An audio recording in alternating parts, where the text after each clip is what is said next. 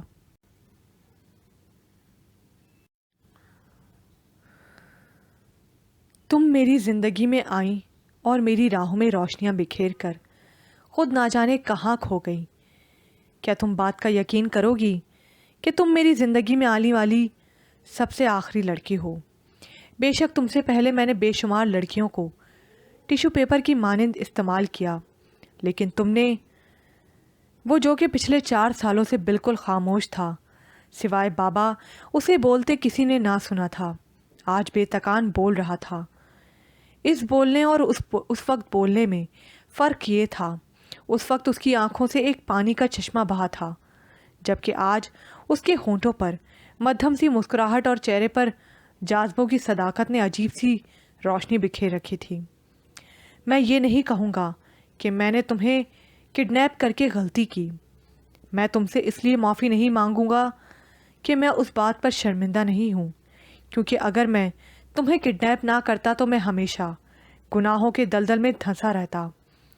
میں نے تمہیں سڑک سے سچ مچ اپنی ہوس کی پیاس بجھانے کے لیے اٹھایا تھا، کہ مجھے تو اپنی ذات پر غرور تھا کہ مجھے آج تک کسی لڑکی نے نہیں ٹھکرایا تھا۔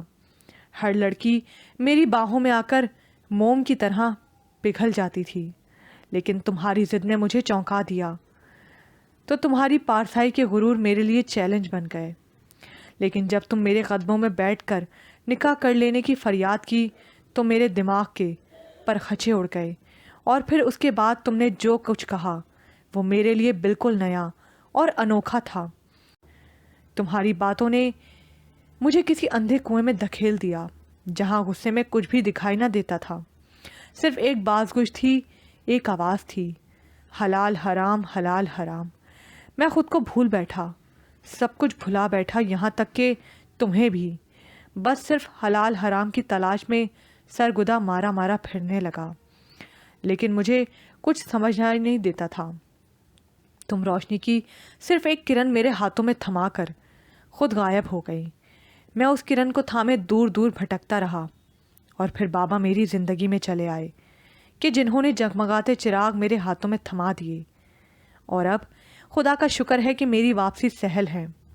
اگر تم ان راہوں پر میرے ہم قدم چلنا چاہتی ہو تو یہ میری خوش بختی ہوگی، لیکن اگر تم اپنی ذات کے غرور میں ہی مقید رہنا چاہتی ہو تو بھی کوئی اعتراض نہیں ہے۔ اب میں وہ نہیں ہوں جسے پا لینے، چھو لینے اور تسخیر کر لینے کی عادت تھی۔ اب میں ان منزلوں سے بہت دور نکل آیا ہوں۔ میری طلب اب جسم نہیں روح ہے، اور میں تمہیں اپنی روح میں بسا محسوس کرتا ہوں۔ میری طلب اب تمہارا جسم نہیں، تمہاری محبت ہے۔ محض تمہارا وجود میرے لیے کوئی حیثیت نہیں رکھتا۔ میں تب تک تمہارے نزدیک نہیں آؤں گا، تمہیں نہیں چھوؤں گا جب تک کہ میرے لیے تمہاری آنکھوں میں، تمہارے دل میں موجود نفرت کی جگہ کوئی دوسرا جذبہ نہیں لے لیتا، اور وہ جذبہ اگر محبت کا ہو تو اس سے بڑی خوش نصیبی اور کیا ہوگی میرے لیے۔ لیکن اگر تم خود کو مجبور پاؤ تو تب بھی میں تمہیں مجبور نہیں کروں گا، کہ میں اب زبردستی کا قائل نہیں رہا۔ ایسی صورت میں بھی مجھے بتا دینا، میں بابا صاحب جیسے انسان کے سامنے مجرم بن کر تمام الزام اپنے سر لے کر تمہیں چھوڑ دوں گا۔ وہ بولتے بولتے اچانک ہی ایسے خاموش ہوا جیسے اس کے دل میں کسی نے تلوار ترازو کر دی ہو۔ پھر ایک دم ہی باہر نکل گیا۔ وہ جو لاؤنج کے ایک کونے میں کسی بت کی مانند ساکت و سامت اس کا حرف سن رہی تھی، اب بھی ایک سکتے کی کیفیت میں گھری ہلتے ہوئے پردے کو دیکھے گئی اور پھر دھپ سے صوفے پر گر کر سر کو دونوں ہاتھوں میں تھام لیا۔ وہ اپنے تمام جذبوں کو زبان دے کر اب اس سے بالکل لا تعلق ہو گیا تھا۔ وہ اپنا زیادہ تر کام خود ہی کرتا تھا اور کمرہ تو اس نے اسی دن علیحدہ کر لیا تھا۔ نہ تو وہ اس کے بیڈ روم میں جاتی اور نہ ہی وہ اسے کسی کام کے لیے پکارتا۔ وہ صبح کا نکلتا، شام ڈھلے گھر واپس آتا اور پھر عشاء کی نماز کے لیے نکل جاتا تو واپسی بھی کافی دیر سے ہوتی۔ وہ سارا دن اکیلی خالی گھر میں بولائی پھرتی۔ اسی فراغت سے گھبرا کر اس نے گھر کی تفصیلی صفائی کی ٹھانی تو باقی تمام گھر کے ساتھ ساتھ اس کا بیڈ روم، وارڈروب، بک ریکس غرض کے ہر چیز کو چمکا ڈالا۔ سارا دن کی سر توڑ محنت کے بعد رات کا کھانا بھی بنایا۔ وہ اس وقت کچن میں مصروف تھی جب وہ اپنے پیچھے آہٹ پر پلٹی۔ اسے کبھی دستک دے کر گھر میں داخل نہیں ہونا پڑا تھا کہ بیرونی دروازے کی آٹومیٹک لاک کی ایک چابی اس کے پاس بھی تھی۔ وہ فریج میں سے پانی کی بوتل نکال کر گلاس بھرنے لگا۔ آپ نے میرے کمرے کی صفائی کی، اس کے لیے آپ کا شکریہ، لیکن پلیز میرے لیے یا میرے کاموں کے لیے آپ کو کسی طرح کا بھی تردد کرنے کی ضرورت نہیں ہے، وہ بنا اس کی جانب دیکھے کہتا گلاس لے کر کچن سے نکلنے لگا۔ دروازے پر بنا رکے مڑا، تیار ہو جائیے، ہمیں بابا کی طرف جانا ہے، کہتا نکل گیا۔ وہ لب بھینچے وہیں کھڑی رہی۔